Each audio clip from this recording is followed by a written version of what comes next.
Hello, and welcome to actually the first episode of a new series that I'm going to call Nick's Quicks. What is Nick's Quicks? Well, it's effectively Nick and Matt's English Corner without the Matt. It's just Nick. And it is going to be a series where I pick a topic and I pretty much just ramble on about it for 10 to 15 minutes in slower, easier to understand English, which I hope serves you well in your studies going forward. So, the first topic I want to talk about in the series is something called the Japanese Language Proficiency Test, or the JLPT for short. So what is the Japanese Language Proficiency Test? Well, it is an incredibly intensive exam that is held twice a year in Japan and throughout the world. Now, the dates are different, but the test is the same. And this test, if you pass, it acts as a sort of a certificate, or it proves that you are able to speak Japanese at a certain level. And there are actually 5 different exams, each exam cycle. And they are organized based on level. So the leveling system for the JLPT goes from N5 to N1. So essentially, grade 5 to grade 1. And grade 5 being the basically beginner level. People that just started studying would go to take this exam. And N1 is for people who are trying to get into medical science fields, actually working in Japan or in a Japanese work environment. So the gap is huge between these levels, and it keeps increasing exponentially every single level. And there's a lot that I want to talk about there, because I took the N2 exam, which is not nearly as challenging as the N1 because of all the kanji that you have to know. There's so many irregular grammar structures that show up that you'd never see in daily life. But the N2 is still widely considered to be an advanced level exam that if you pass, you are actually able to work in a Japanese work environment, like a general business environment in a Japanese company, without any doubt of your command over the language. So I tried to pass that, and to prep for this, I did all types of studying, varying methods. I used, my tried and true listening is what I've done the most. I learned Japanese mostly just by listening. I listened to podcasts. I played video games with a lot of people online. So actually listening to Japanese, I think, is probably my biggest strong suit. That and speaking, but there's no speaking section on the JLPT. So the way the exam works is it's divided into 3 different sections. Technically 2, but there's 3 main areas that you're actually tested on during the exam. And this is vocabulary and kanji knowledge, as well as grammar structures. Then there is reading comprehension, which tests your ability to actually read paragraphs conjoined together and dissect the greater meaning of the text. And then there is the listening section, which is done through the test proctor putting in a tape, like one of those old cassette tapes. They put it into also one of those like old radio players. They stick it in there and it plays volume. Or the volume is broadcast over these loud speakers, and you have to listen for the right answer. And now this was the section that I had the most confidence going into, because I've been studying Japanese for a little over 2.5 years now, and I pretty much did listening right from the get-go. And when I was in the exam room, it was without a doubt the section that I had the most confidence in, almost to the point where I feel I got close to 100%. But the other two sections were iffy. I felt I did decently on the grammar and the vocab section, especially because of how much manga I've been reading lately. So I know these wacky kanji that you wouldn't really see in everyday life, but funny enough, they actually showed up here or there on the exam. So, hey, reading manga works, kids. You should try it. But the section that really stumped me was the reading. The reading section starts off not too bad.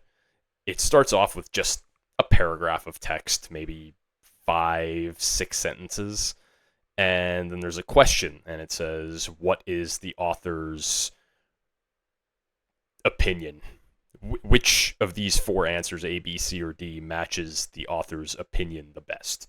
And it starts off with fairly simple questions like that, but the reading section escalates very quickly, and it escalates exponentially to the point where you have reading passages that are basically a full page, and then you have 2 or 3 questions lined up on the next page, and you have to try and pick out the answers from that, which is something I already struggled with in my own native language, but trying to do it in a second language while also being on the clock, because for anyone that's taken a standardized test, you would know that there is always a limited amount of time that you can take these tests in.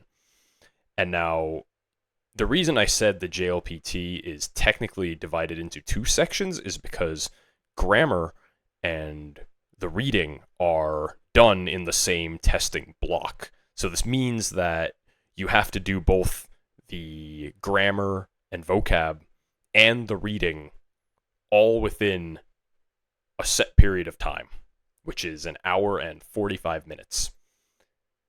And ideally, you want to finish the grammar quickly, so that way you have enough time to do the reading.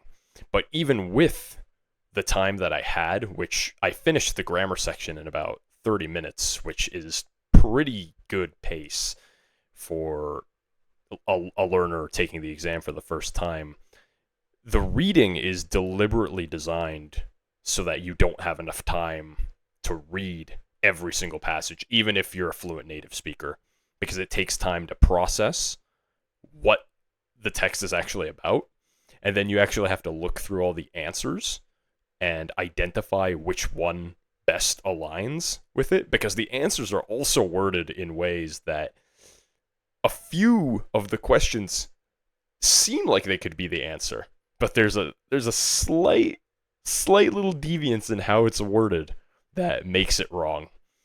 And of course it's deliberately done this way. In America, we have a similar exam called the SAT.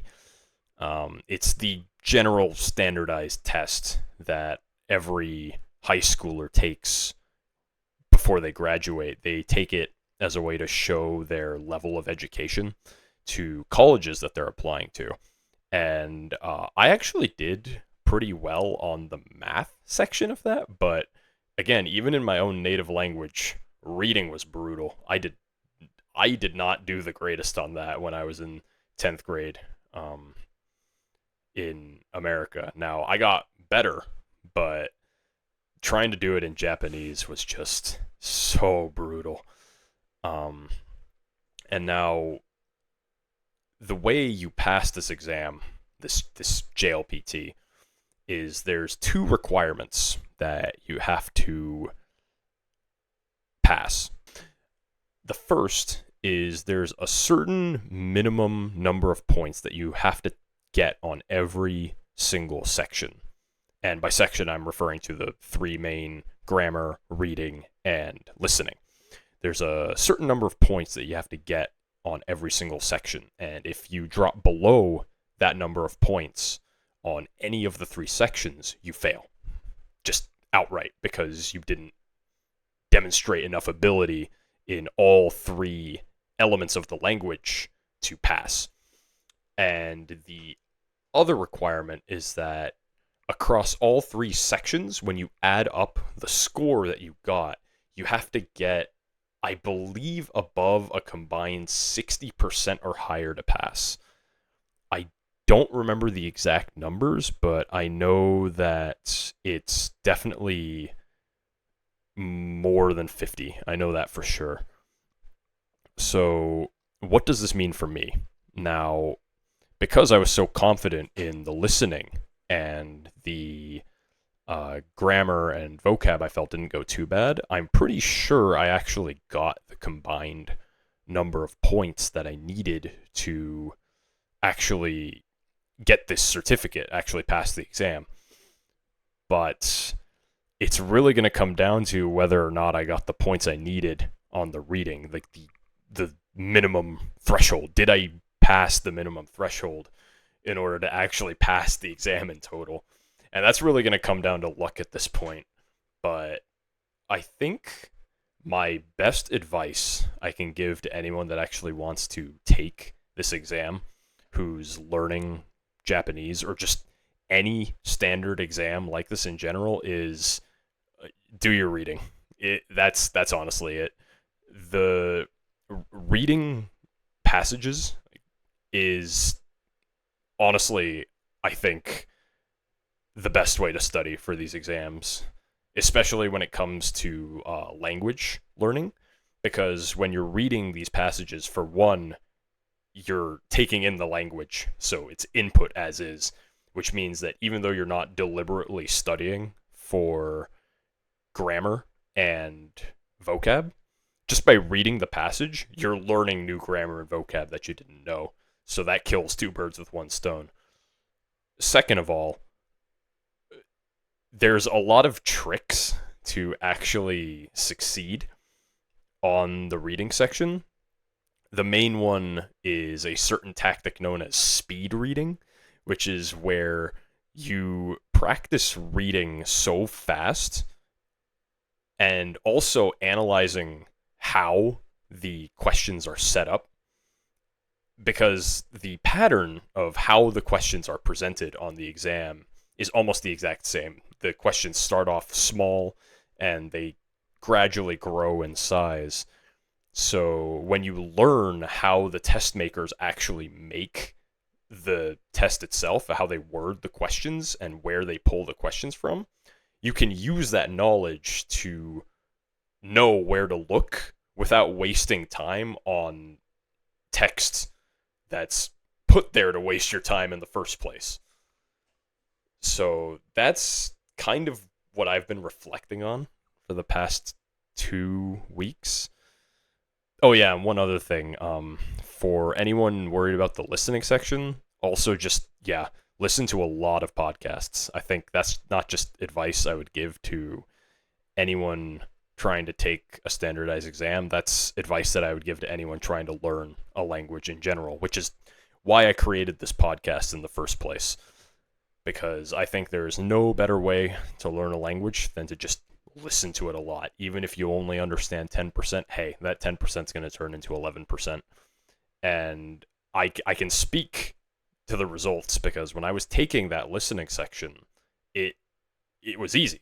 it was incredibly easy because of how much I had listened to Japanese beforehand.